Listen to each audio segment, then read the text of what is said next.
It was another solid episode, and I really liked it.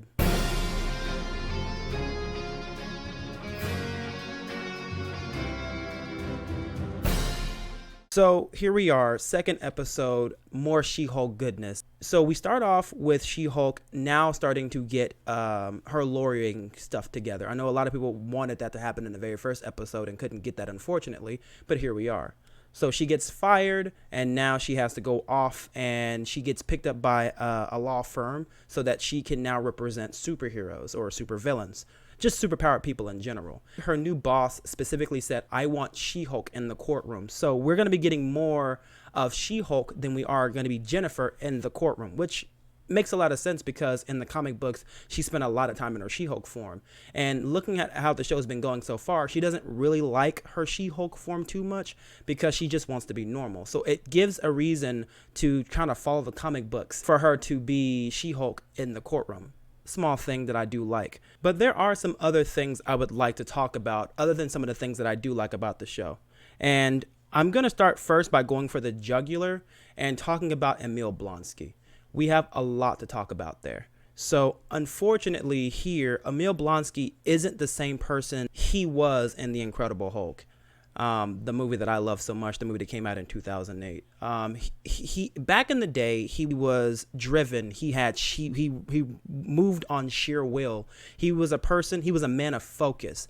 He wanted a challenge more than anything else. And he had a demeanor about him that screamed professionalism and seriousness.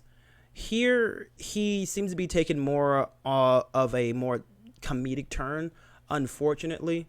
The way he was giving his lines to Jennifer while he was inside of his little prison cell. I kind of get what they want to do with the character. Is just I don't like the fact that they're taking a character that was so good, so serious, very calculated, very driven, and turn him into a character like this. I can't say it's too bad. I mean, it didn't really take me out of the show, but knowing character continuity, because continuity is something that's very important to me, knowing character continuity from 2008's Incredible Hulk to 2022, I feel like they did rewrite the character for a lot of different reasons, specifically so he can fit within the show. Even though I can make the argument that you could keep him in the way he was back in the day and could still transfer him over to this realm. And honestly, in my opinion, that would make She-Hulk representing him in court a whole lot more dramatic because of how focused and how serious and how dangerous this man is in terms of his personality. He tried to kill his boss at one point, not just Bruce Banner. He tried to kill his boss at the same time as the Abomination. So seeing who he became, basically, over the course of the 2008 Hulk and then seeing him here, I know that there's two different writing teams for the character. That's one thing I noticed right off the bat. So I really didn't like that too much, but that's just something I have to deal with. I've made peace with the fact that 2008's Hulk isn't going to be something that's going to be referenced 100%. I mean, we don't even have the same Bruce Banner. So that's just a personal thing for me. Another problem I had with the show, it's a small one, is I don't really like the fact that everyone's saying that Hulk is a hero. We've talked about this in my very first episode, and here we are talking about it again. They make a reference actually to Jennifer that, Hulk is a hero. He saved so many people. This was during the family scene when Jennifer visiting her family. And then in the next scene, they're saying, well, at least, you didn't destroy an entire city. And I just think to myself is like, okay, so what is he? What is the Hulk? Is he a bad guy in the public eye, or is he a hero? And I feel like the writers that has been writing this character since the very beginning, after 2008's Hulk, they don't really know what to really call the Hulk. Actually, after Thor Ragnarok. Well, yeah, after Thor Ragnarok, they really don't know what to call Bruce Banner at this point. And for me, it's just, again, I saw this coming. I already knew this was going to be the issue that I was going to have with the show personally. But that doesn't necessarily mean that the show plateaus, because it's called She-Hulk and not The Hulk TV show. Because if it was called The Hulk, we would have bigger problems. But he's not the main focus. She-Hulk is. And once again, she brings it right home. Off the rip, again, I got to talk about the CGI. right now. The CGI is great. Funny enough, I feel like in this episode, especially when Jennifer is talking to her boss, they purposely go out of their way to make sure that She-Hulk does small little mannerisms with her face. And I absolutely enjoyed that. I love seeing her emote. I love seeing her move as She-Hulk. It's like the broad shoulders, the muscles. It's so nice. There's an after credit scene, no spoiler, where she's actually helping her family move things around, and she has these sweats on and this crop top shirt, and she just looks so nice just in motion. I mean, yes, she is an attractive character, but at the same time, I do like seeing her in motion. This is someone who has been reading the comic books a lot and couldn't have done a better job at making sure that her stature and her body type and her mannerisms were put on the screen in the right manner. I couldn't have done it better. They do a really good job of doing that with her. One of the things I actually do want to talk about as well is her viewpoints on being a superhero. And honestly, I do understand where she's coming from. Jennifer has been very vocal since the first episode that she doesn't want to be a hero. She doesn't want to be a superhero. She's went through law school for I don't know how many years. She's racked up debt. She has a job now. Again, and one of the things she says is, do they have, do the Avengers have an insurance plan? Do they have a health care plan? Do they have payroll? These are very important questions to ask, because as much as I do like superheroes, again, she does have a really good point. She's spent her entire life going into law just for it to all turn around in an instant so she can go off and fight crime for free. This makes her such a relatable character, and she's actually asking a lot of questions that do need to be asked. We do see superheroes as these larger than life figures, and it's always good to know that they are being well taken care of in the universe that they're set in. That's not really something we really talk about, but the fact that this is actually being talked about in this show, I really do enjoy. So I do relate to her on that level of, I just can't drop my life that I've been working so hard for so many years in law school for, just to become an Avenger or some kind of vigilante or superhero. Then she gets word that she has been deemed She-Hulk.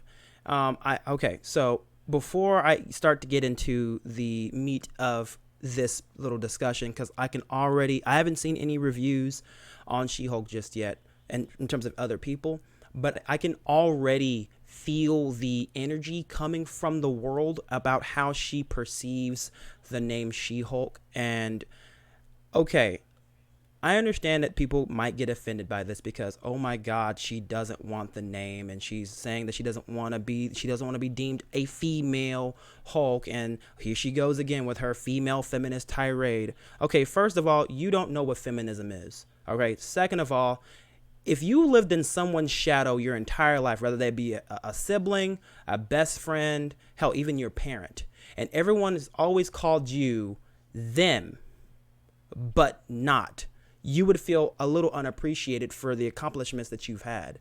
She has a very good point being compared to a counterpart. Again, you can look at it from she doesn't want to be a female version of something, or she doesn't like the name. You can look at it from that perspective, but the other perspective is, I'm in someone's shadow. I don't have my own identity. Rather you want to look at it from a woman's perspective, a little brother's perspective, or just a sibling in general, or even to a colleague. Is being compared to somebody else, but being considered another version of them and not yourself, it will mess with you a little bit. I can see that bothering anyone. So about as much as you want to put your old, feminism tagline on it as much as you want to, she does have a point to why she does not want to be called She-Hulk.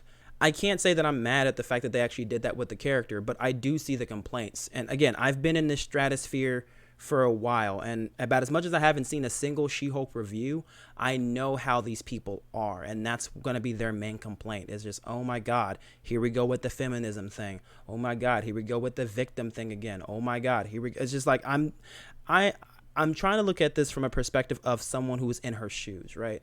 And I don't feel like she said anything offensive.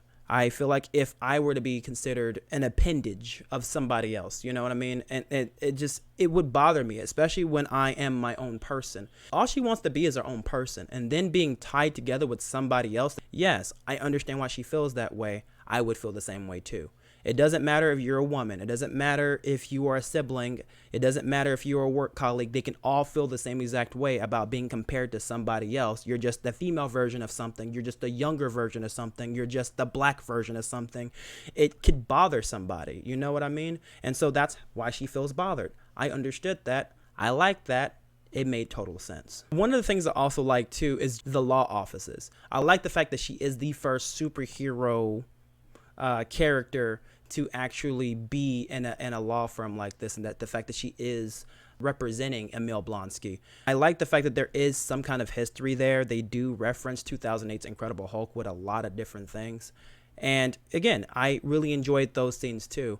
It's a nice, I feel the environment. They're setting up all the characters basically within the world, and it feels nice so far. Again, this is basically all set up, basically. And I'm enjoying the fact that we are now leveling out the playing field, because that means the next episodes don't have to worry about doing too much to establish a world around She-Hulk. Right now, we're establishing the world. It was a nice short episode, and I really enjoyed the fact that now we have laid the groundwork. This is where she's going to work. This is who she's going to be surrounded by, and here you guys go. Now we can start developing the characters. Now we can start doing some crazy shit. Now we can start going in and actually giving some character development and things. I don't really talk about her friend too much, She-Hulk's friend. I think her name is Nikki. I could be wrong, but I do like their chemistry. Since episode 1, I didn't really get to talk about Nikki too much, but she does a really great job bouncing off of She-Hulk as well. A lot of relationships in this TV show do feel natural. So it's nice to know that even her best friend does also feel like an extension of this great writing amongst characters that's in this world. So far, I don't really have any big complaints with how they've handled any of the characters. Only issues I really have is the fact of the continuity errors that are stemming from 2008's Incredible Hulk, but nothing to do with what's set up in the show. The show itself, and it's contained in its own little bubble, is so far a great show. I cannot wait until we start getting some lawyering done. I can't wait until we see more of Titania, because they name dropped her. Titania is finally here. I have been a fan of Titania since I started playing the Marvel Future Fight game. I don't play that much anymore, specifically because of the fact I can't play with those kind of characters within that game because they're not strong enough to do things. It's one of those AFK types of games. But ever since I started playing that game, I've been a big fan of Titania. I started reading comic books about her. Apparently, she becomes a more important character in some later comic books.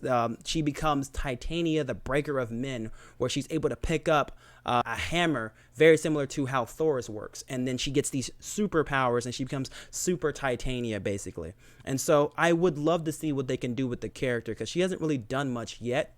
But again, I'm holding out all my opinions until I actually see the characters do things. One of the things I feel like is a little interesting is the fact that they are actually adding in some outside things with the TV show.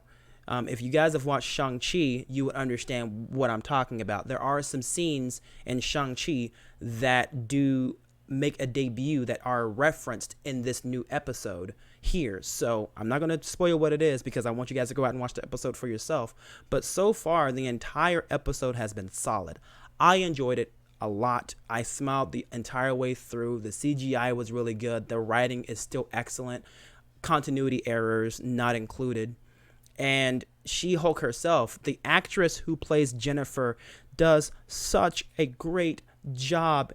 Everything she does, she is so adorable. I absolutely love the actress. I wish I knew her name, but I do not. I'm just going to call her Jennifer Walters, because she is an actress I've never seen before. So she's actually becoming this character. So I'm just going to call her Jennifer Walters for right now. I'm not going to look up any names. I want her to be She-Hulk for right now until otherwise. The episodes are in bite-sized pieces, in my opinion, and I think it's specifically because of the fact that the CGI that they're using for the character, or that the story is so compactedly tight that they can't have the episodes go on for too long, because they have a story to tell with each episode, and it's, you know, that methodically planned out. Whichever one it is, we will find out. If I were to score this particular episode, I would give it a 4 out of 5 stars, specifically because I feel like there wasn't really a hook to this episode. only the fact that she gets her lawyer office, she gets a new job, things like that. But there wasn't really much of a hook to this episode that I can say, you know what, this is what makes it special. But that doesn't necessarily mean that the episode was bad either. It just means that it wasn't here. It was actually here. And for the casual viewer, I would give it a 2 out of 5, specifically because of the fact of the stereotype of the Hulk. If you go to a Hulk TV show, movie, anything else, and you don't really see them doing much smashing, I can see someone being extremely disappointed with the episode, casually. So if you guys enjoyed what you've heard here, be sure to like and subscribe. I'm going to be doing this every single week as much as I can, and hopefully I can actually stem out from She-Hulk and actually start doing other TV shows and movies. So have a good rest of your day or night, depending on which side of the world you're on.